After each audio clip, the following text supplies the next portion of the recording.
Em nome do Pai, e do Filho, e do Espírito Santo. Amém. Inspirai, ó Senhor, as nossas ações e ajudai-nos a realizá-las, para que em vós comece e para vós termine tudo aquilo que fizermos por Cristo, Senhor nosso. Amém. Santa Maria, Mãe de Deus, rogai por nós. Em nome do Pai, e do Filho, e do Espírito Santo. Amém. Muito bem, vamos então retomar a nossa caminhada, um pouco vendo o itinerário que nós fizemos mais rapidamente ainda. Ou seja, vocês veem que eu começo com um resumo do que foi dito até agora, e a razão desse eu voltar constantemente no que foi dito até agora não é porque vocês sofram de amnésia,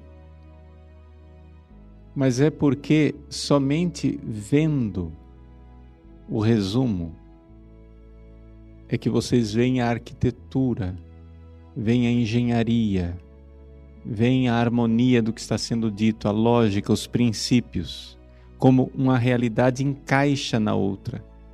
Como não é simplesmente uma série de verdades jogadas a esmo, como se isso fosse um negócio assim, o Padre Paulo está fazendo aí um pupurri de temas variados a respeito de espiritualidade, né? Nada disso, não são temas variados.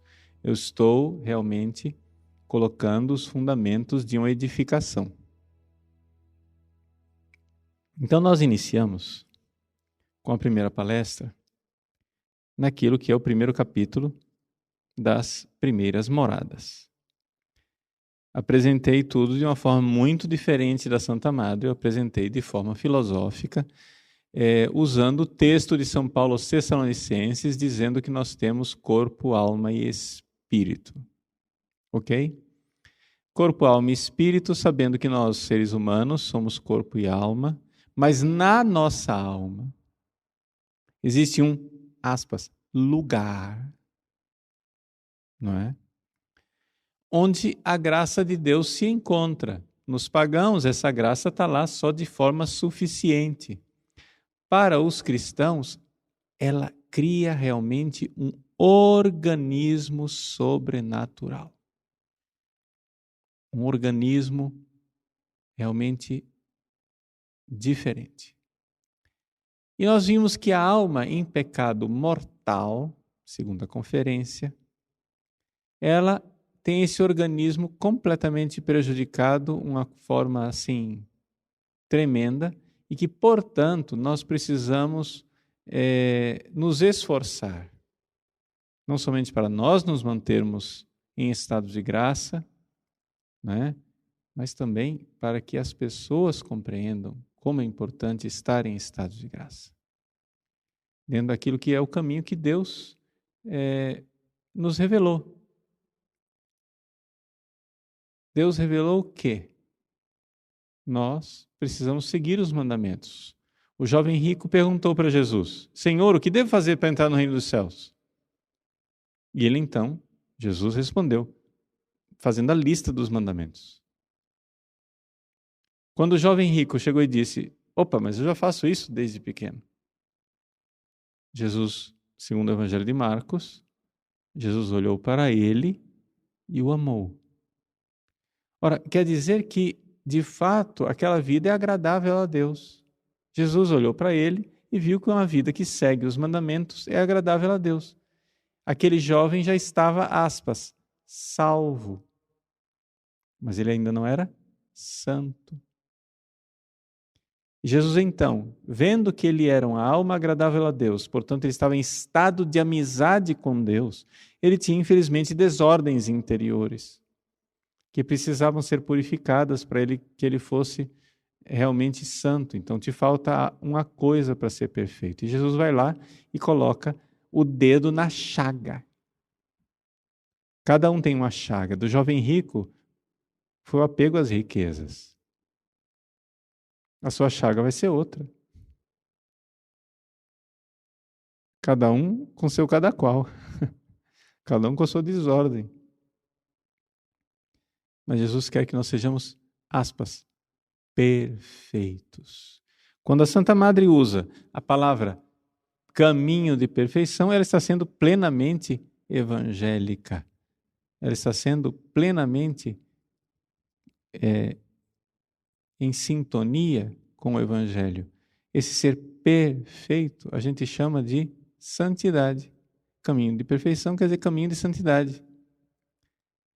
E essa é uma das grandes dificuldades, que as pessoas não enxergam que uma coisa é ser salvo, outra coisa é ser santo.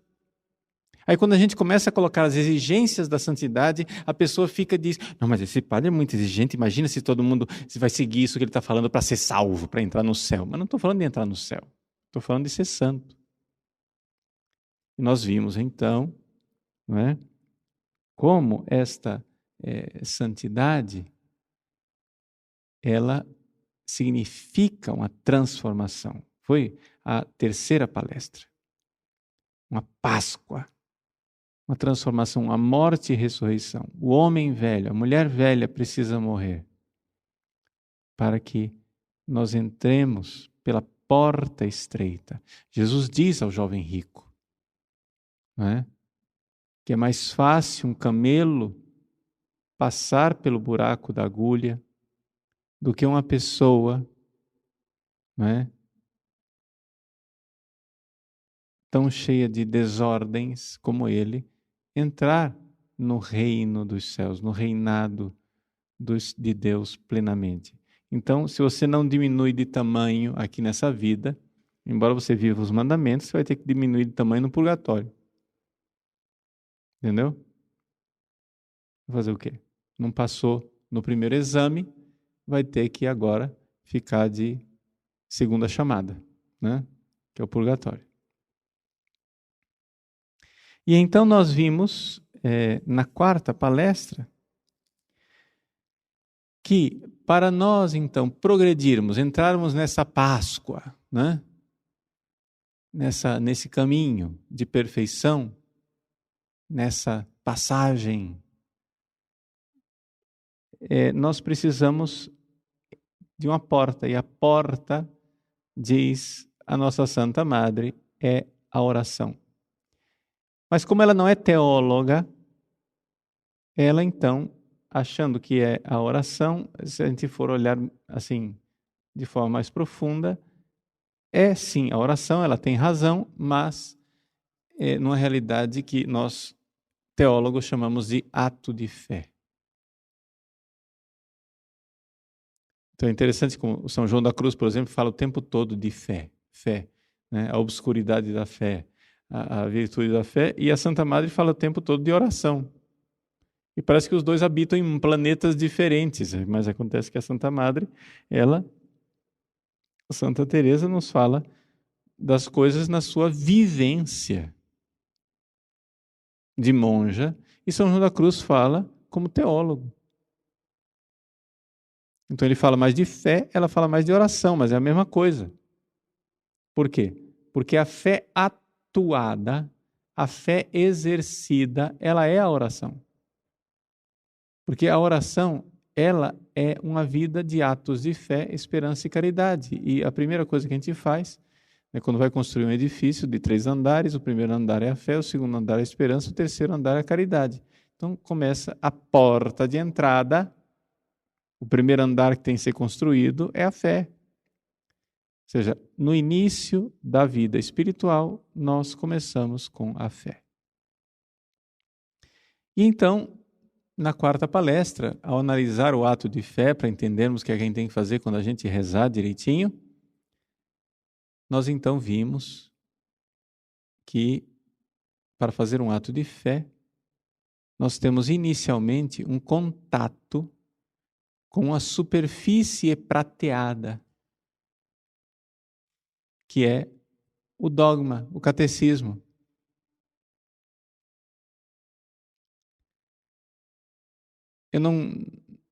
Eu já fui bastante detalhado, poderia ter dado mais detalhes ainda desse primeiríssimo passo, em que a razão se submete, mas não quis entrar muito em detalhes. O fato é que a razão se submete inicialmente pelos preâmbula fidei, depois os preâmbulos da fé, ou seja, as razões. A gente primeiro tem razoabilidades. Eu creio nisso por causa... Não, imagina, a vida dos santos. Meu Deus, os milagres que aconteceram, a beleza dessa doutrina toda. A gente vai se escorando em bengalas, em escoras, em muletas. E a gente, finalmente, a inteligência se submete. Depois essas bengalas elas desaparecem e a gente fica somente com a autoridade, se submete com a autoridade do Deus revelante. E ali acontece realmente a fé. Seja como for, vejam, essa submissão ao Deus que se revela, que já é, não é, a virtude da fé, ela se exerce de forma mais plena quando nós, então, começamos a meditar, né? Quando nós meditamos, o que é que a gente faz? Aqui começo então a palestra própria, o próprio dessa palestra agora. Eu vou continuar o que nós começamos a falar ontem. Vejam, o que é meditação? Tá? Eu acho que eu não vou me delongar aqui explicando o primeiro tipo de oração, que é a oração vocal. Estão de acordo? Que não precisa. Acho que não preciso ensinar vocês a rezar o Pai Nosso e a Ave Maria. E pedir a fé. E falar com Deus como a filha fala com o pai, amorosamente, confiantemente. Orações vocais todos nós fazemos, ok? Boa noite, não preciso explicar isso. Não vou ensinar o Pai Nosso a Vigário, não vou ensinar a oração vocal a Carmelita. Ok? Agora, meditação. Eu sei que também está todo mundo acostumado a fazer meditação. Mas é que é interessante a gente entender o que é que nós fazemos quando fazemos meditação. Como é a mecânica desse processo. Vejam, quando nós meditamos, nós nos aplicamos com a nossa inteligência. Atenção, criançada, chama-se inteligência. Tá? Nós nos aplicamos com a nossa inteligência diante de uma superfície prateada. Essa superfície prateada é a formulação do catecismo. Essa superfície prateada é o texto da imitação de Cristo. Essa superfície prateada é o texto das Sagradas Escrituras. Essa superfície prateada é qualquer coisa que seja uma linguagem humana. Não é? Pode ser um filme, pode ser uma pregação, pode ser o que for.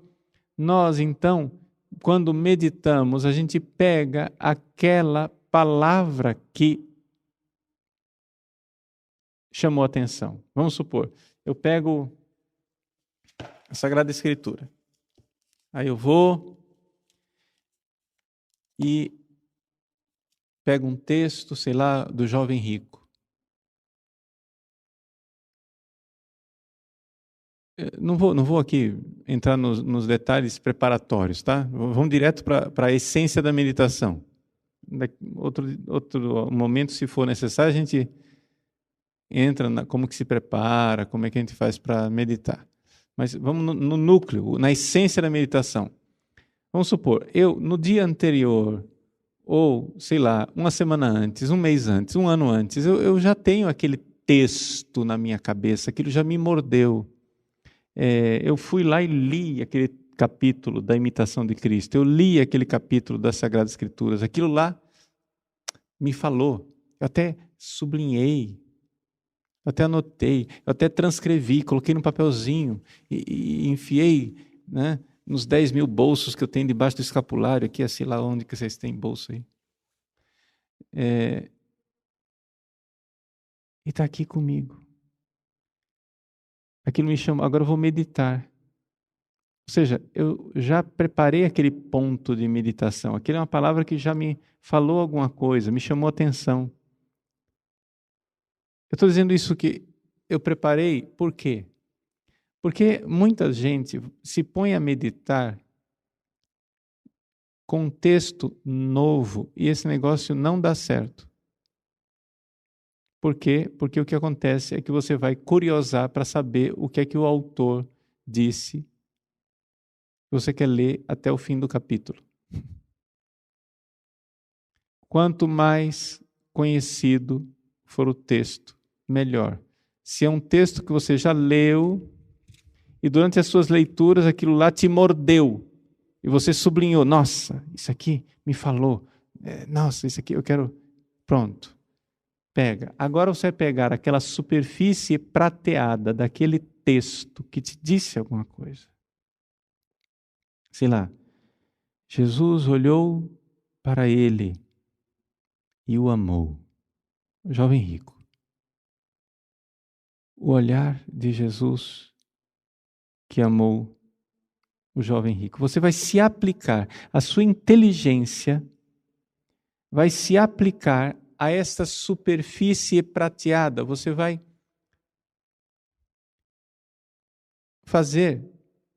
você vai virar isso de ponta cabeça, de cabeça pelo avesso, de frente para trás, de trás para frente, vai ficar girando ao redor daquilo ali, até que finalmente o ouro que está debaixo da superfície prateada, pá, brilha.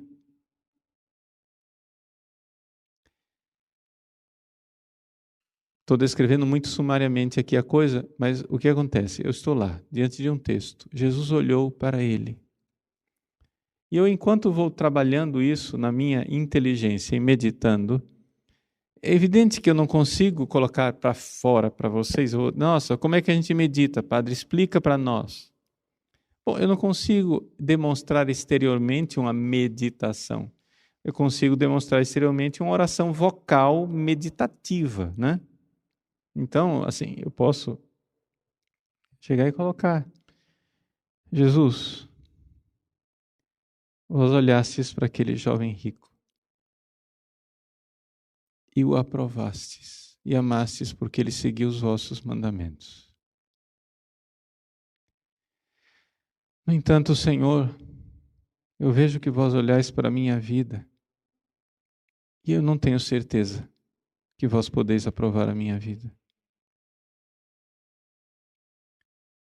Eu tenho a sensação, Senhor, de que mais do que um olhar de aprovação,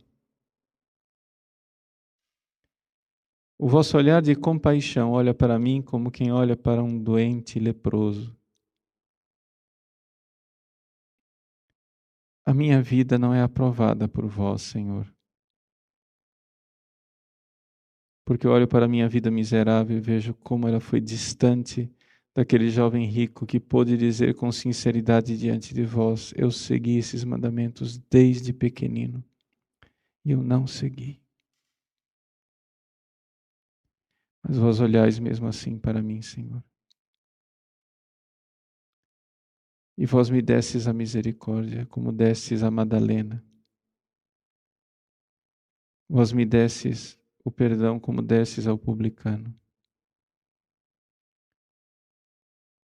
Vós me prometeis o paraíso, como prometestes ao bom ladrão.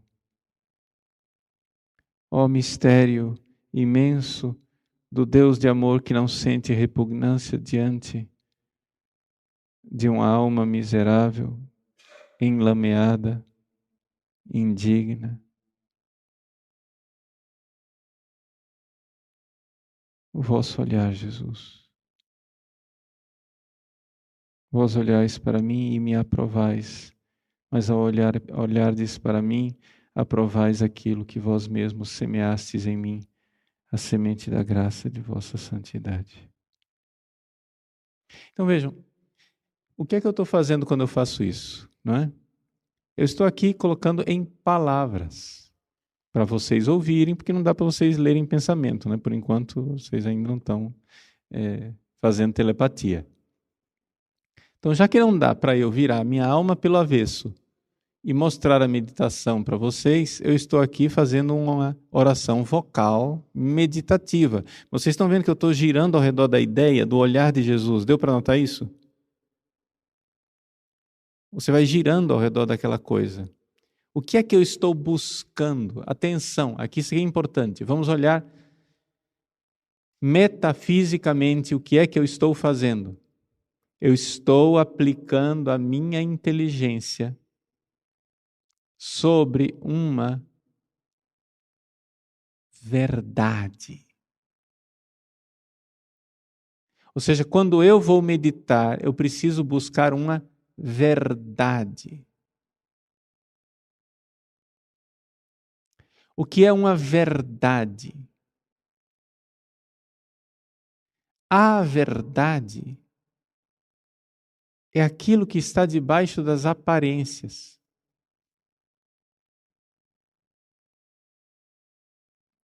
Vejam, nós, seres humanos, nós temos corpo. E o primeiro contato que a gente tem com qualquer realidade é através dos sentidos. Sei lá, esquece, não estou falando mais de meditação, vamos falar do conhecimento da verdade através da luz natural da razão. Eu vou e medito sobre uma realidade, sei lá, o teorema de Pitágoras. A soma do quadrado dos catetos é igual ao quadrado da hipotenusa. Num triângulo, retângulo é sempre assim. Vejam, e o que é isso aqui, essa formulação? Ela me chega pelos ouvidos, ela me chega pelo desenho. Alguém desenha um triângulo, retângulo no quadro. Eu tenho acesso sensorial. Nós temos corpo, nós não somos anjos. Anjos não precisam disso. Ok? Anjos não precisam de contato sensorial com nada.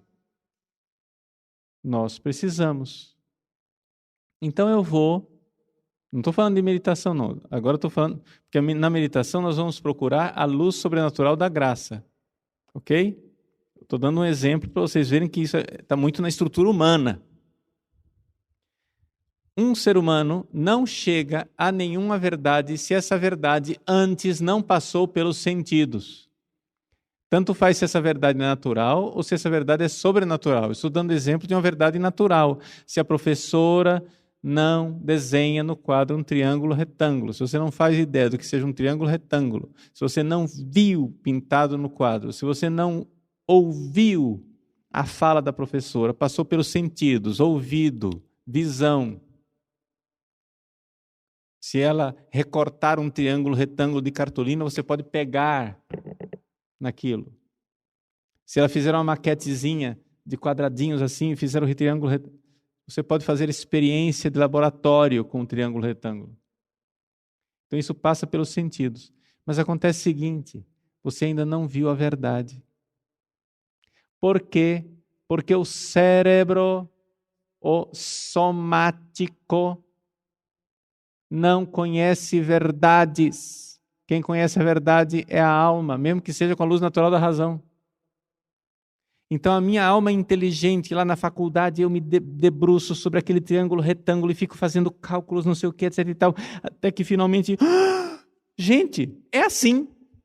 E não pode não ser assim. Eu vi, ó, o triângulo retângulo é verdade. A soma do quadrado dos catetos é a hipotenusa, é o quadrado da hipotenusa. Caraca, o negócio funciona, meu. Poxa vida. É aquela hora que aquela verdade pula diante da sua alma e você enxerga. Isso não é uma experiência mística, isso é uma realidade humana, natural. De tal forma que se um professor chegar para você e disser: eu estou aqui com esta versão revisada do manual de geometria e agora nós descobrimos que a soma do quadrado dos catetos não é mais o quadrado da hipotenusa, mudou. E você vai dizer: mentiroso. Você vai dizer: não aceito, não é verdade. Sabe por quê? Porque eu tive acesso a isso pelo testemunho da professora, que desenhou no quadro, que falou, que descreveu a fórmula.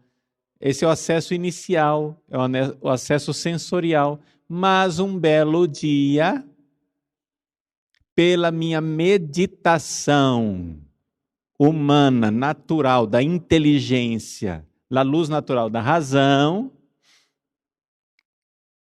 essa verdade pulou diante de mim e eu vi. É verdade, eu não preciso mais do manual, eu não preciso mais da professora, eu não preciso mais que ninguém me diga. Eu não preciso de fé. Eu vi. Estou falando de uma verdade natural, tá, gente? Não preciso de fé, porque você não precisa ter fé na soma do quadrado dos catetos. Eu vi. Vamos supor, tem coisas que a gente tem fé humana, fé natural. Por exemplo, todos os médicos me dizem que eu tenho fígado, mas eu nunca vi meu fígado. E eu acho que dificilmente alguém de nós viu o próprio fígado. Ok? Mas eu creio que eu tenho fígado. Pelo testemunho deles. Mas se eu meditar, qual é o efeito do fígado? O fígado faz isso, faz aquilo, começo a ver, etc e tal. Aí depois eu vou lá na sala de cirurgia, vejo o fígado de uma outra pessoa. Aí eu vejo, funciona assim. Aí eu vou estudar medicina, no laboratório está lá o cadáver, eu pego, tiro o fígado, olho o fígado de cima para baixo. Eu nunca vi meu fígado. Mas em meditar aquela coisa com a luz natural da razão, finalmente eu entendo a coisa. E existe ali algo que antes eu ouvi falar, eu aceitei pela autoridade do professor, mas de meditar e pensar e ver, etc e tal, de eu tenho fígado. E o meu fígado funciona assim. Eu enxerguei. Estou dando exemplos tolos, para vocês entenderem que isso chama-se experiência da verdade. E a experiência da verdade ela é feita pela alma, não é feita pelo cérebro. Está claro isso para vocês? No mundo natural. Agora, na meditação, no mundo natural, se eu quero descobrir que a soma do quadrado dos catetos é igual ao quadrado da hipotenusa, eu preciso me esparramar diante daquilo. Eu abro um livro, eu desenho uma coisa, eu faço um cálculo, eu vou ali, eu venho, subo, desço, vou, abro 15 livros em cima da minha mesa. Faço desenhos, medições, etc., até que finalmente, eu vejo aquela verdade. Para descobrir a verdade pela luz natural da razão, eu preciso me esparramar numa coisa. Para ver a verdade, aqui que vem a coisa da meditação. Para ver a verdade com a luz sobrenatural da graça, eu preciso me recolher e não me esparramar.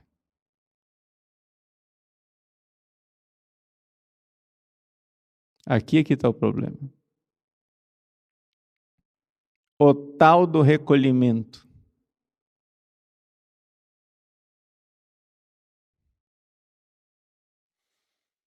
Então, vejam.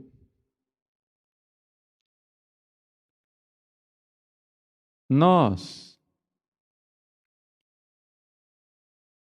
recebemos a formulação da fé, como diz São Paulo, fides ex audito. A fé vem pela audição, vem pelos sentidos, somático. Aí depois, você que aceitou a fórmula do catecismo, você começa a meditar sobre isso de forma ainda humana. E você começa a ver certas coisas que te levam a ver que aquilo lá é plausível. Então, essa verdade que estava nos sentidos, no somático, ela já sobe de nível e vai para a alma. Na sua alma, ainda não estamos no espírito. Na sua alma, aquele dado de fé parece bastante razoável. Por quê? Porque tantas pessoas sábias e inteligentes creram nisso, etc e tal. Veja, essas meditações que eu estou conduzindo para vocês aqui, quando eu faço teologia para vocês, o que é que eu estou fazendo?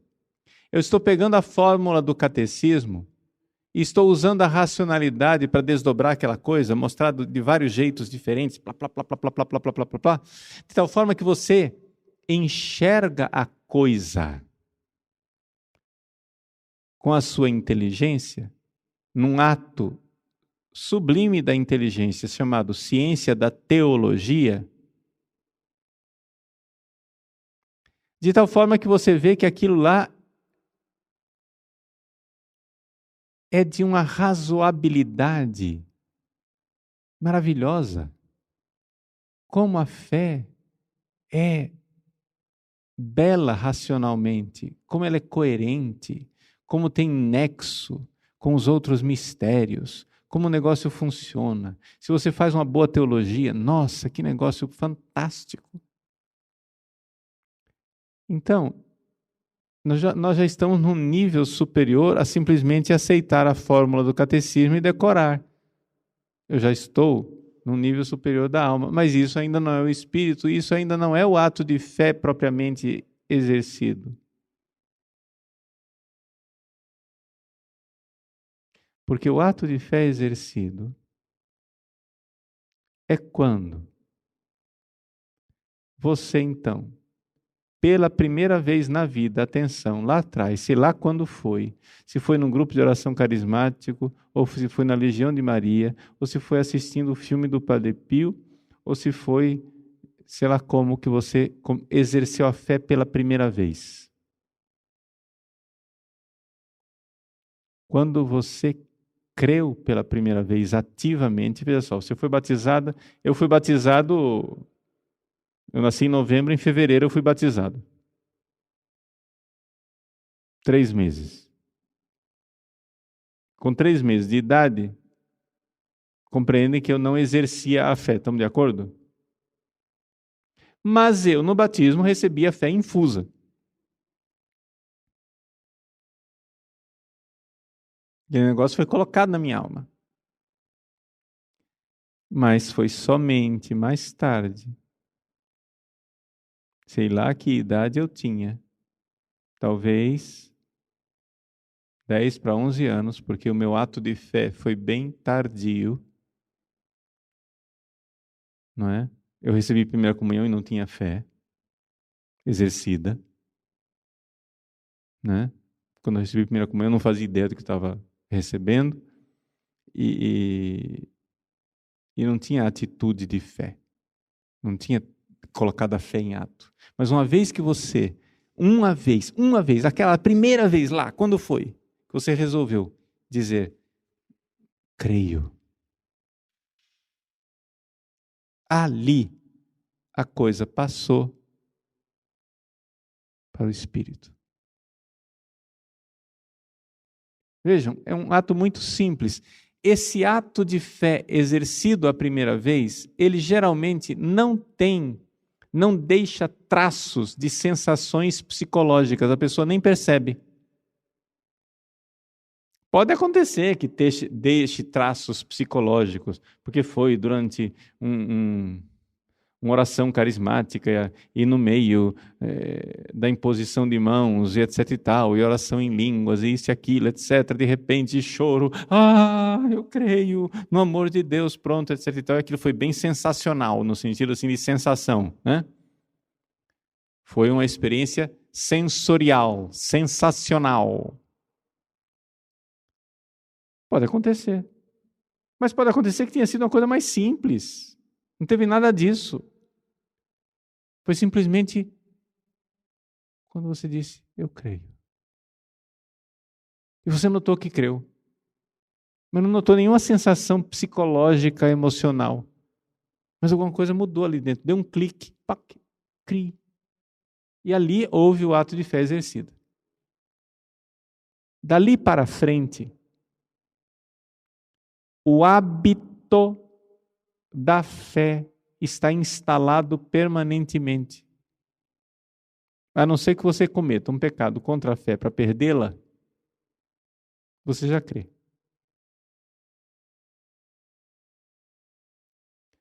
Mas nós precisamos agora alimentar essa fé. E ao alimentar essa fé, então nós precisamos da luz sobrenatural do ressuscitado que ilumine este olho da alma que é a fé.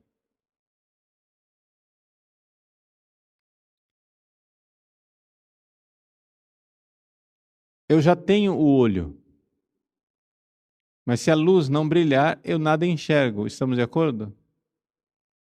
Eu já tenho, uma vez que eu já abri,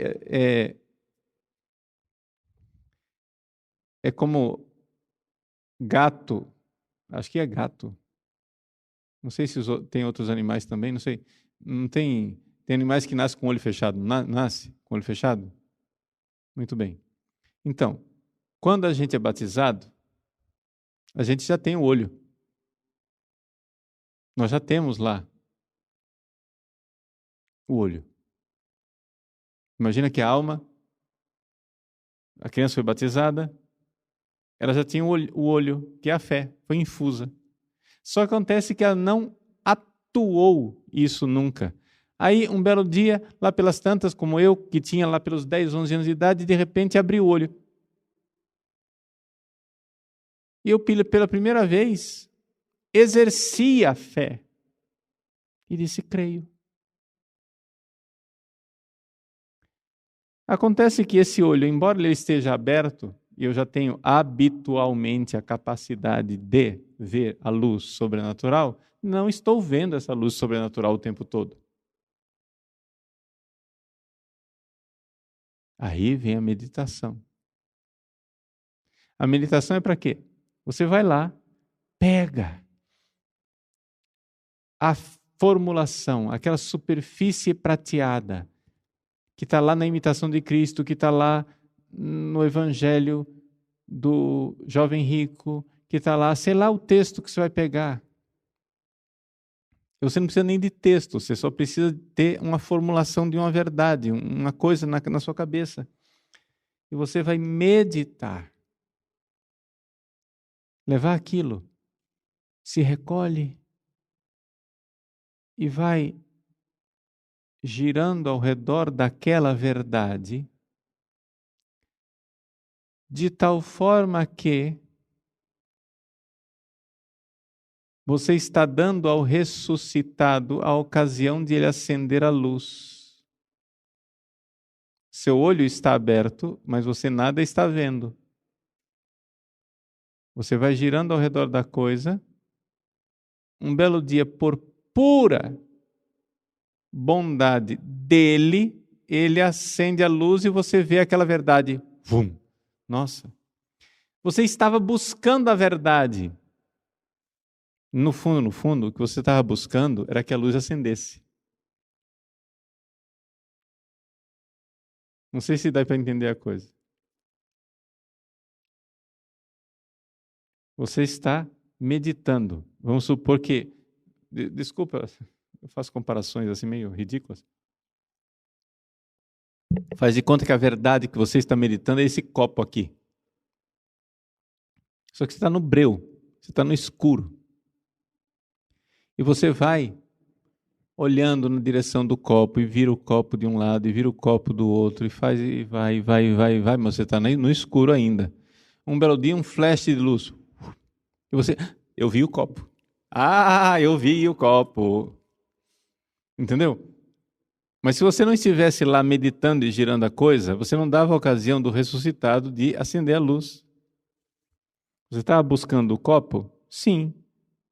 Porque o que você viu foi o copo. Mas também você estava buscando a luz. Quando ela finalmente brilhou. E essa luz sobrenatural É a graça que Deus lhe concede de conhecer aquela verdade misteriosa, de tal forma que essa verdade misteriosa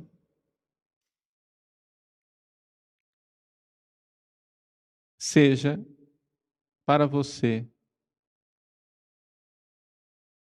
mais, não é que é mais clara,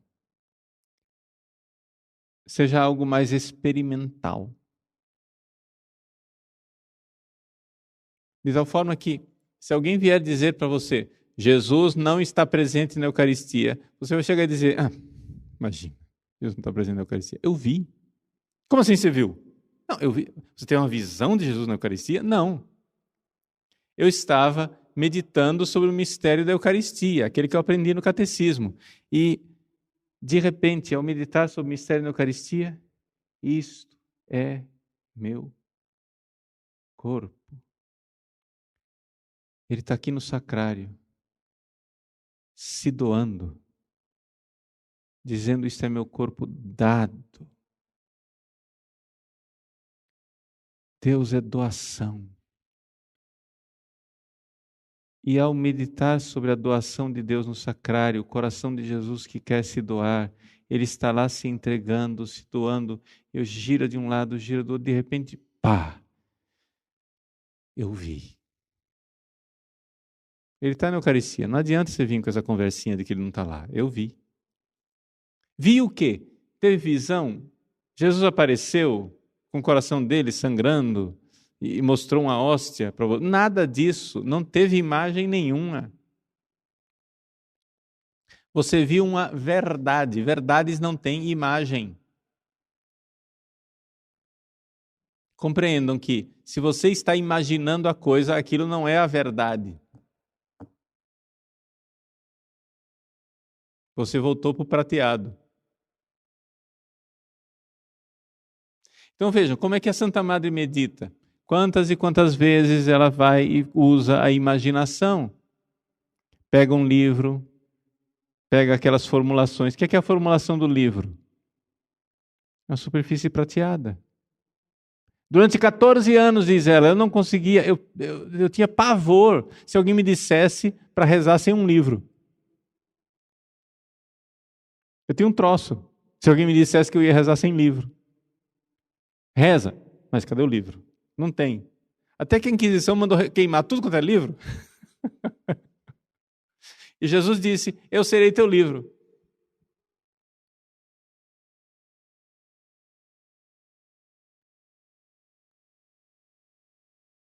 Mas, além de livro, a gente tem o quê? Tem imaginações. Quando eu imagino Jesus no Horto das Oliveiras, muito sozinho, como fazia Santa Madre, ela imagina lá Jesus no Horto das Oliveiras, e então ele começa com aqueles suores de sangue, e ela tem lá a vontade de enxugar, mas não tem coragem de enxugar, e fica lá fazendo companhia, e diz, Jesus, eu queria tanto te fazer companhia. Isso aqui é imaginação, gente. Isso é a superfície de prata. Só que acontece de que de tanto girar aquela imaginação, de tanto girar aquelas fórmulas do livro, um belo dia, pum! Me alimentei. Houve uma refeição espiritual. Isso pode durar uma fração de segundo. E no início, quando a pessoa está no início da vida espiritual, aquilo ali é uma luz bem fraquinha. É uma luz que às vezes nem a pessoa nota que a luz brilhou, mas ela brilhou.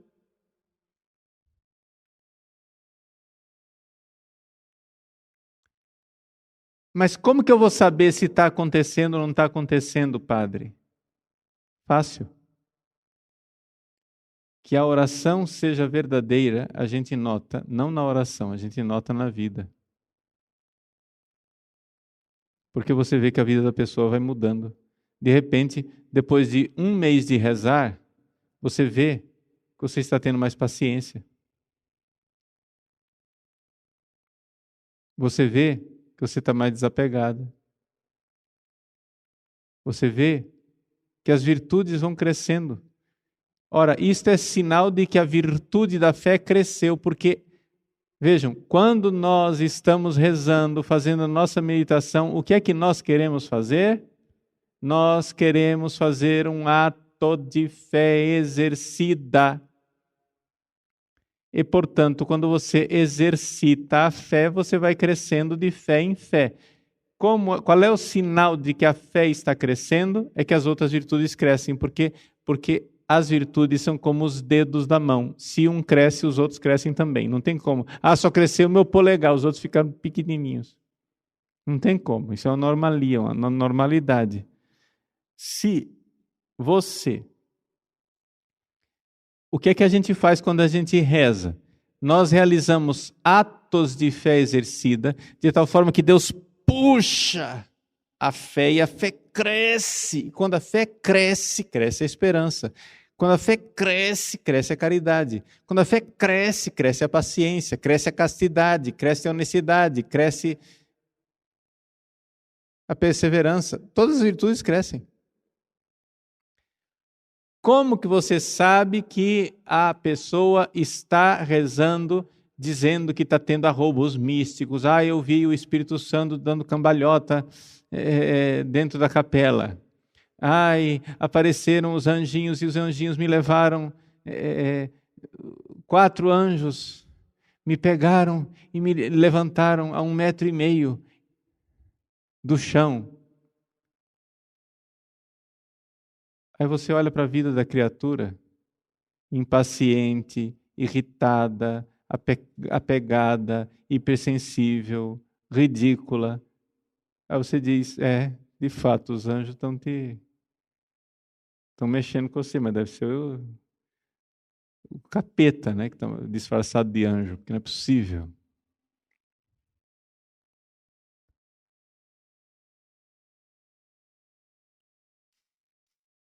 Gente, a gente tem que ver isso, porque a gente ri, mas isso é uma das coisas mais, assim, óbvias do dia a dia. Vocês vejam a Santa Madre, pobre mulher, durante 20 anos, tinha oração, mas ela não tinha diretor espiritual, coitada.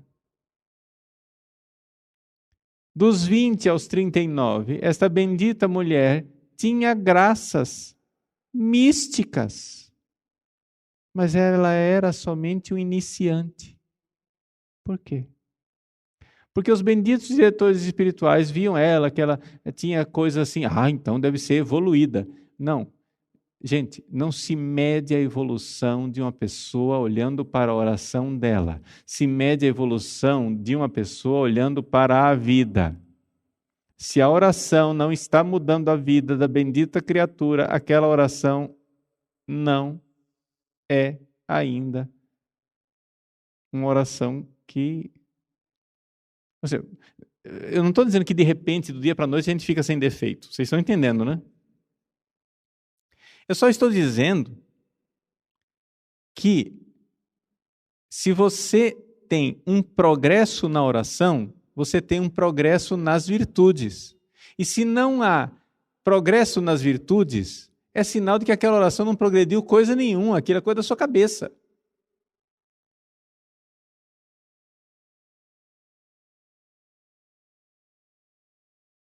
Mas como que a gente nota o progresso nas virtudes?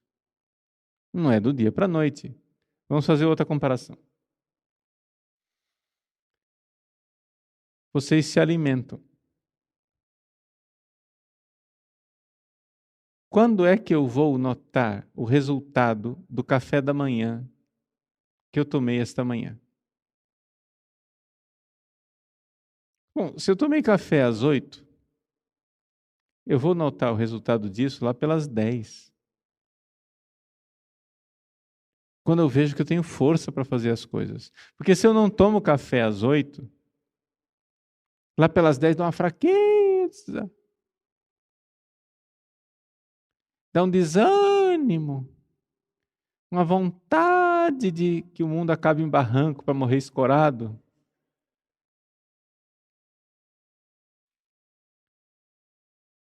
Aí você fica sem força.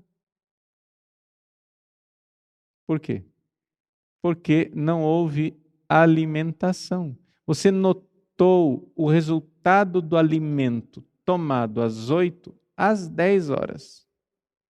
E se você comer todos os dias, regularmente, você vai notar mesmo a diferença daqui a 30 dias, quando você tiver 10 quilos a mais.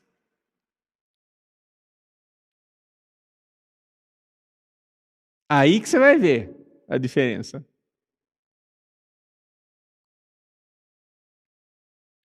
Então dá para notar que o resultado da alimentação você não nota na mesa, né? Nós que temos DNA, data de nascimento antigo, a gente sabe quem é Popeye, né? O pessoal mais novo não sei se sabe quem é Popeye. Você sabe quem é Popeye? Então Popeye era um personagem de desenho animado que abria a lata de espinafre,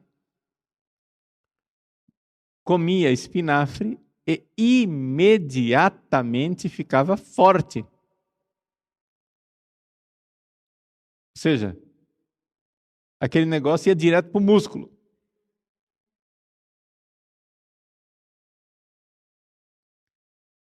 Então, não queira que seja isso, né? Você comunga. O que é que você sente quando você comunga? Eu vou dizer para vocês, ninguém se jogue, por favor, da torre da igreja agora. Sabe o que é que eu sinto quando eu comungo? Na maior parte das vezes? Resposta: nada.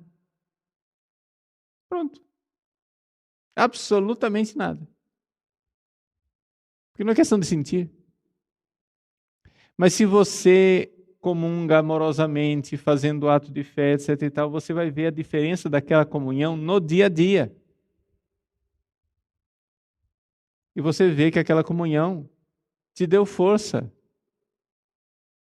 para suportar aquela irmã da comunidade que é insuportável. Para se desapegar daquela situação familiar que para você era um tormento. E você começa a olhar para você, nossa, não sabia que eu tinha essa força. E a resposta é, você não tinha mesmo.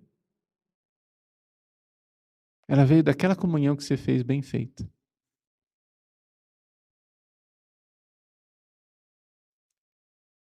Então vejam, quando nós rezamos, nós estamos realizando atos interiores de busca da verdade até que finalmente a luz se acende e a verdade brilha. Vejam, é evidente que eu estou aqui comentando o segundo grau de oração na sua forma básica e fundamental, que é a meditação.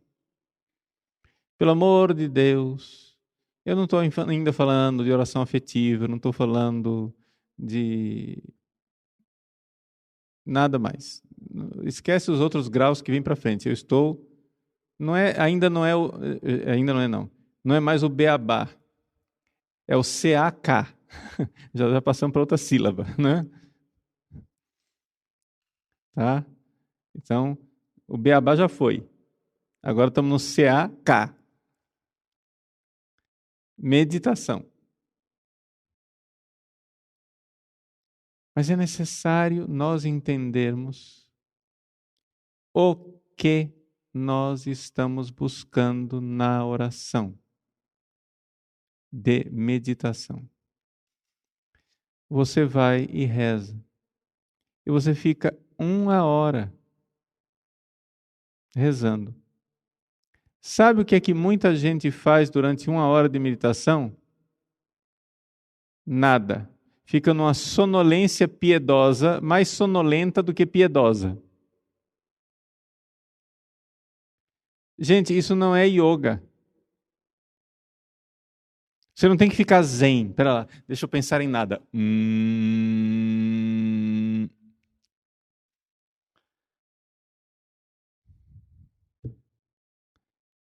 Pelo amor de Deus, nós somos cristãos. Nós cremos na palavra eterna. Nós não cremos no nada, na bolha, no vácuo, no vazio. A pessoa põe até as mãos assim e fica pensando no vazio entre as mãos. Você já viu gente que medita assim? Acho que fica pensando no vazio, né?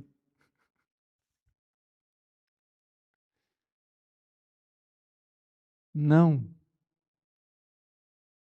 Nós temos que, no início, não querer levar a sua alma para orações superiores quando Deus não a elevou. Faça aquilo que Deus te concede no início. Então, estamos começando. C-A-K. O que é? Vamos aprender a meditar. E o que é que eu procuro quando eu medito? Vejam, primeiro, a meditação não é uma inatividade, não é quietismo. Você precisa ativamente buscar uma verdade. Você precisa discorrer.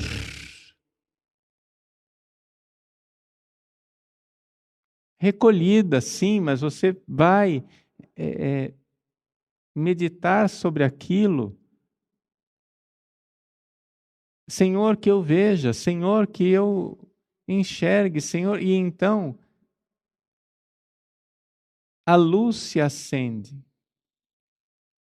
Tem dias que você passou 1 hora de meditação e a luz não acendeu. Você jogou o balde e o balde voltou vazio. Para usar a linguagem de Santa Teresa, né, bem conhecida de tirar a água com o balde. Você joga o balde e o balde volta vazio. Paciência, não foi naquele dia. Só que acontece o seguinte, você fez a meditação de manhã durante 1 hora e Deus não acendeu luz nenhuma. De repente, no meio do trabalho manual, puf. Nossa. Quando acontecer isso, irmã, quando acontecer, veja, não queira colocar script para Deus. Não queira obrigar Deus a falar. Aqui, Deus, é o seguinte, o horário da meditação é amanhã, às 5 da manhã, o senhor compareça.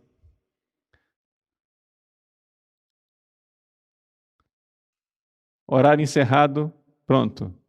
Não. Se a gente se predispõe a rezar, o negócio pode acontecer. E é necessário rezar. Porque aquele recolhimento de oração que aconteceu ali,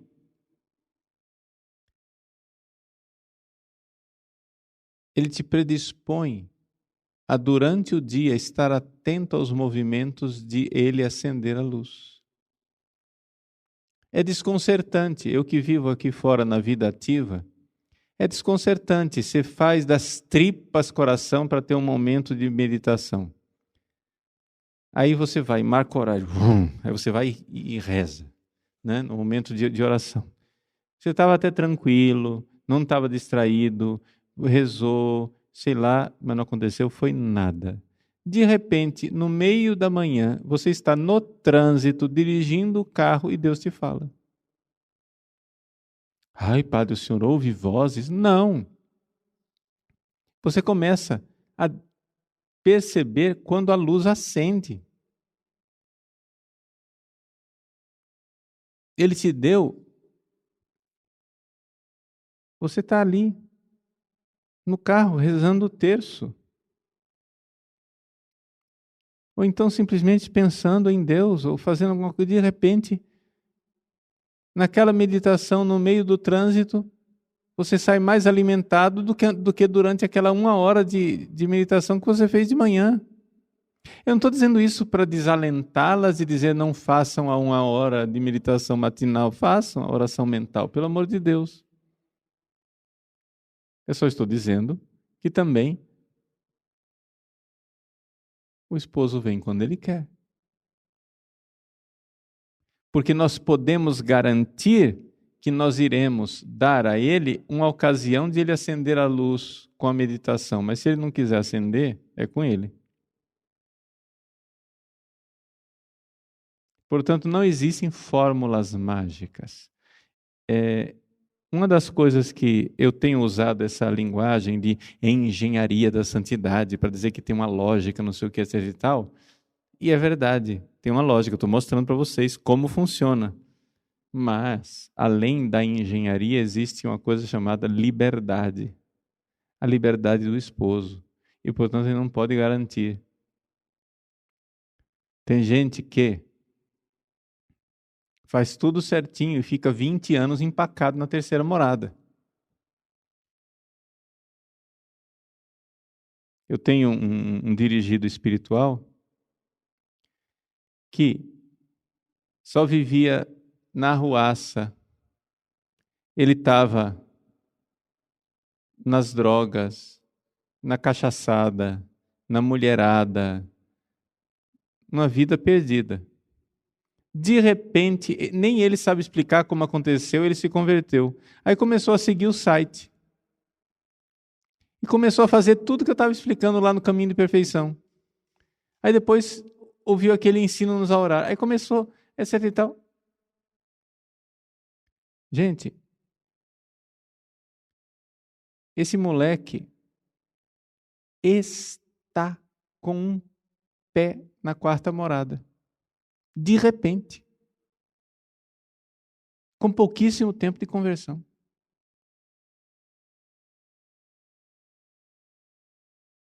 E eu com 26 anos de padre estou aqui.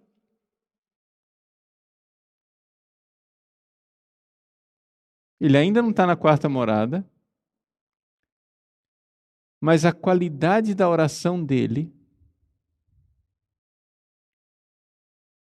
são eleições divinas. Eu vou fazer o quê? Deus pega uma pessoa, tira daqui e põe aqui. Foi ele que quis.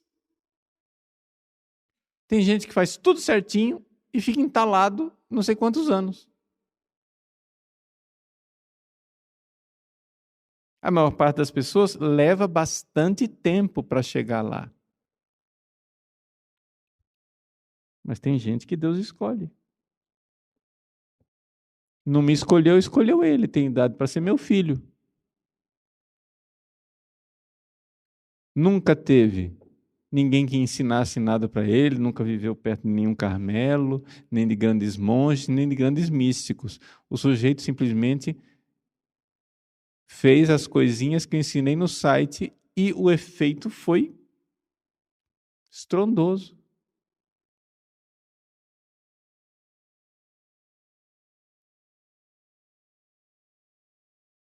O sujeito já tem com uma frequência enorme oração de quietude.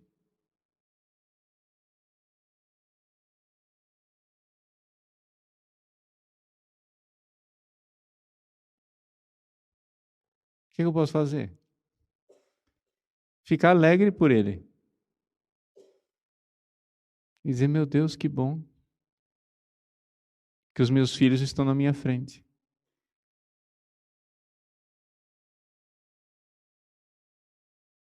Então vamos lá. Resumo da ópera para concluirmos aqui essa nossa conferência. Nós vimos o que é o ato inicial de fé. E quando nós nos pomos a meditar, o que nós estamos querendo é um ato de fé exercida. O ato de fé exercida é o ato no qual a nossa inteligência, depois de se exercitar na busca de uma verdade, aqui estou falando da meditação, tá? A nossa inteligência, depois de se exercitar na busca amorosa de uma verdade, recebe a graça divina de ver esta verdade brilhar diante do olho da alma,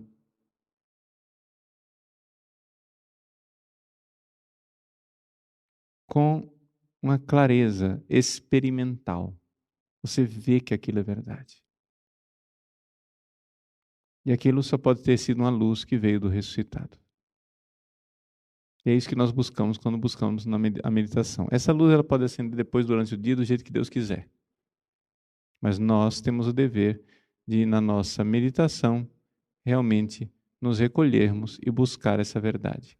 Muita gente não consegue isto porque, durante o tempo de meditação, fica num ócio, numa quietude, num quietismo, não quietude, quietude é coisa boa, num quietismo que é uma sonolência piedosa, que é mais sonolenta do que piedosa.